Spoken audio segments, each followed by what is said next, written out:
Jenis evaluasi pembelajaran berdasarkan tujuan. Dalam penyelenggaraan pendidikan dikenal dengan adanya evaluasi pendidikan.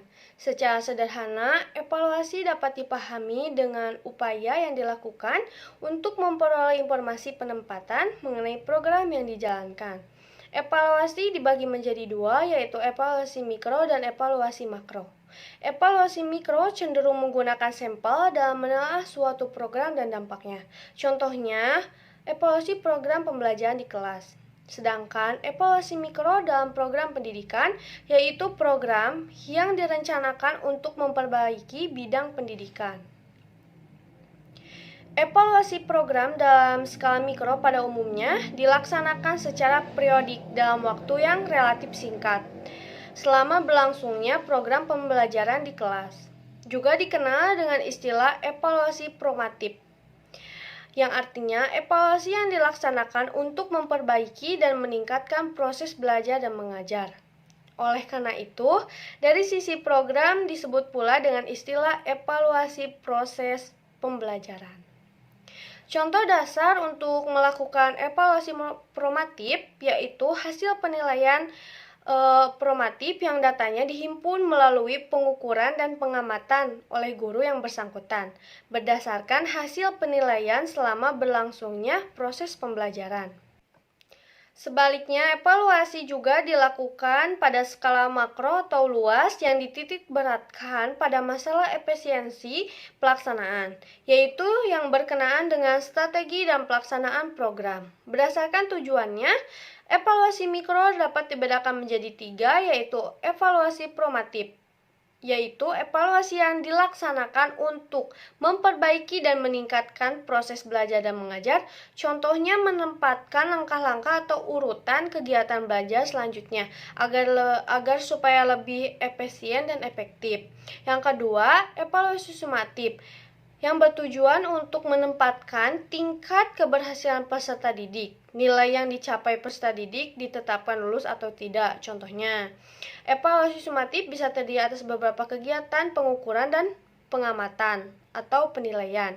Hal ini harus dijelaskan kepada peserta didik dari awal pembelajaran atau awal pelajaran, yaitu tentang penentuan nilai akhir, bobot dari tugas, ulangan tengah semester, dan ulangan akhir semester harus dijelaskan kepada peserta didik.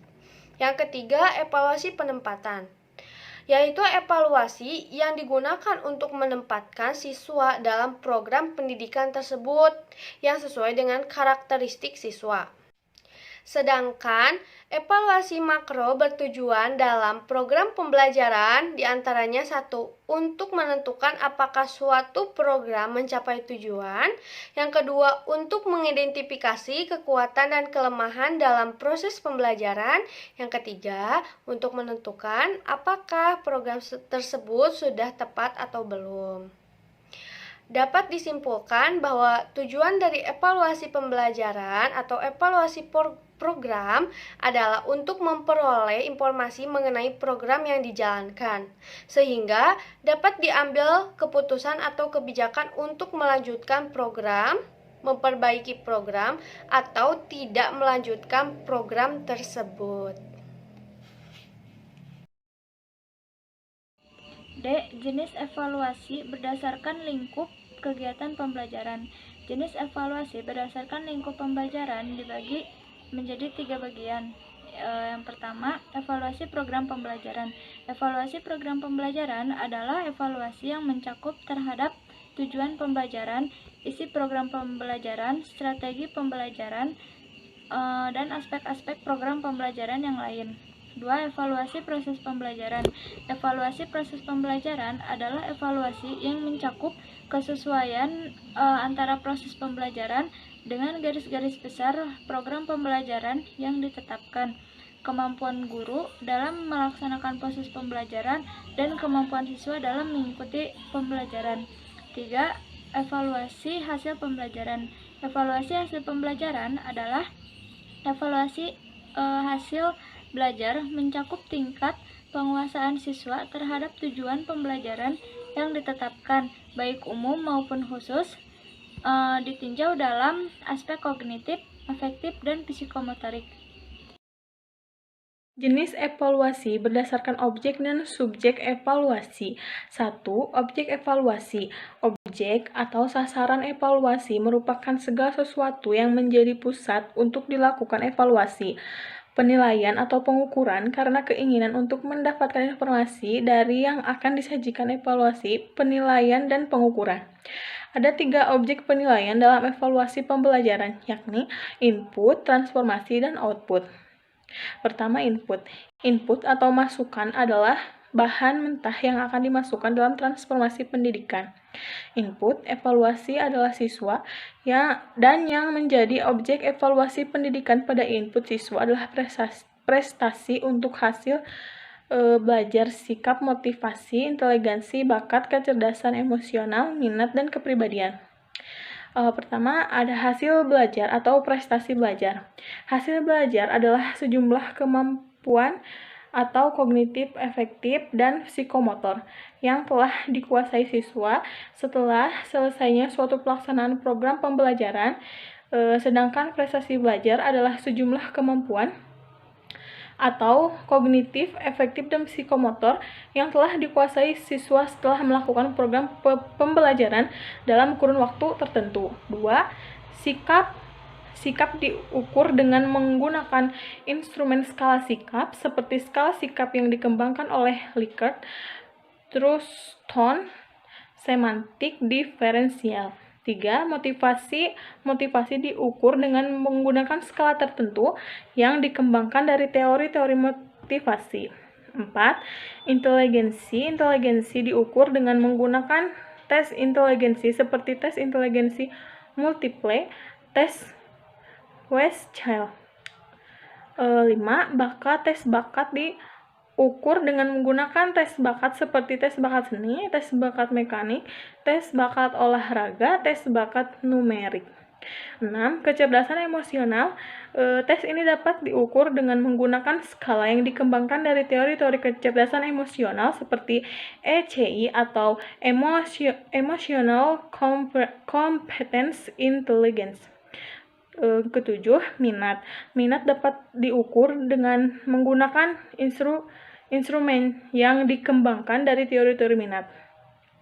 Yang kedelapan, yaitu kepribadian. Tes ini dapat diukur dengan menggunakan tes kepribadian seperti Minnesota Multifaceted Personality Inventory atau MMPI. Yang selanjutnya ada output. Output adalah bahan jadi yang dihasilkan dari proses transformasi. Dalam output, evaluasi pendidikan adalah siswa yang menjadi lulusan lembaga pendidikan tertentu. Yang selanjutnya, transformasi merupakan mesin yang bertugas mengubah bahan mentah menjadi bahan jadi. Unsur-unsur transformasi yang dapat dijadikan objek evaluasi pendidikan meliputi kurikulum atau materi, pembelajaran, metode dan cara penilaian, sarana pendidikan atau media, sistem administrasi guru, dan personil lainnya. Yang kedua, subjek evaluasi. Subjek evaluasi berarti personal yang melakukan kegiatan evaluasi dan yang menjadi subjek evaluasi tergantung kapabilitas individu tersebut, seperti mampu menganalisis dan meninterpretasikan hasil evaluasi. Misalnya subjek evaluasi prestasi belajar adalah guru, subjek tes kemampuan bakat, minat, dan yang lainnya yang menggunakan instrumen atau skala-skala tertentu bisa meminta bantuan pada ahlinya yang telah dipersiapkan. Dan subjek tes kepribadian adalah psikolog atau individu yang lain telah dipersiapkan secara khusus. Untuk materi selanjutnya yaitu mengenai evaluasi pendekatan pembelajaran. Pendekatan pembelajaran dapat diartikan sebagai titik tolak atau sudut pandang kita terhadap proses pembelajaran yang merajuk pada pandangan tentang terjadinya suatu proses yang sifatnya sangat masih umum gitu. Nah, di dalamnya itu mewadahi, menginspirasi, menguatkan, dan melestarikan metode pembelajaran dengan cakupan teoritis tertentu. Nah, lalu pendekatan pembelajaran juga merupakan cara kerja yang mempunyai sistem untuk memudahkan pelaksanaan proses pembelajaran dan pembelajaran siswa guna untuk meningkatkan atau pencapaian tujuan yang telah ditentukan. Lalu sebelumnya, mengapa sih evaluasi pendekatan pembelajaran itu sangat diperlukan? Ada beberapa poin. Yang pertama adalah untuk menentukan kebutuhan pembelajaran. Lalu yang kedua adalah melacak kemampuan belajar siswa. Dalam artian mengetahui seberapa pahamnya peserta didik apa yang telah ilmu kita sampaikan, materi yang telah kita ajarkan.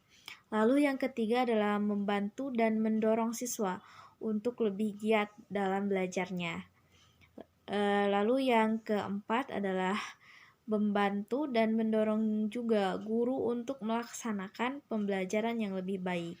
Jadi guru lebih dengan adanya evaluasi ini mengetahui apa yang harus diperbaiki dan apa yang harus guru tingkatkan ataupun dipertahankan. Lalu yang kelima adalah meningkatkan kualitas pendidikan, tentunya seperti itu. Lalu selanjutnya adalah tujuan.